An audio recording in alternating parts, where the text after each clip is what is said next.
আসসালামাইকুম এভরিওয়ান। হঠাৎ করে কি মন হলো যে একটা বাইক কিনি। স্বপ্নটা অনেক দিনকারই ছিল। হঠাৎ চলে এলাম রয়্যাল এনফিল্ডের শোরুমে একটা বাইক নেব বলে। ইচ্ছে ছিল একটা ক্লাসিক 350 নেওয়ার, ওটাই নেব। এই যে পাপা মা বসে আছে, এই যে ডেকোরেশনটা খুব সুন্দর শোরুমের। এই যে আমি, দেখতে পাচ্ছ, খুব এক্সাইটেড নেওয়ার জন্য। তো চলে এসেছি, বসে আছি, এখন কাগজপত্র হবে। এই যে বাইকগুলো, খুব সুন্দর সুন্দর বাইক। তো এখানেও কিছু কিছু ডেকোরেশন করা আছে, ভালো লাগছিল দেখতে, দেখলাম তাই তোমাদেরকে একটু শেয়ার করলাম।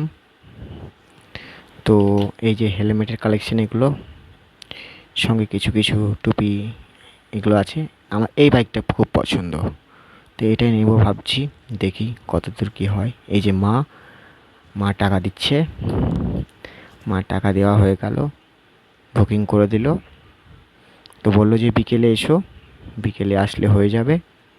তো সঙ্গে আমার মেয়েও আছে, এই যে আমার মাম্মামটা, সোনা মাম্মামটাও গিয়েছিল। তো নেওয়া, তো আজকে ভিডিওটা এই পর্যন্তই। কারা কারা আবার নেক্সট ভিডিও দেখতে চাও তারা আমাকে লাইক কমেন্ট অ্যান্ড শেয়ার করবে।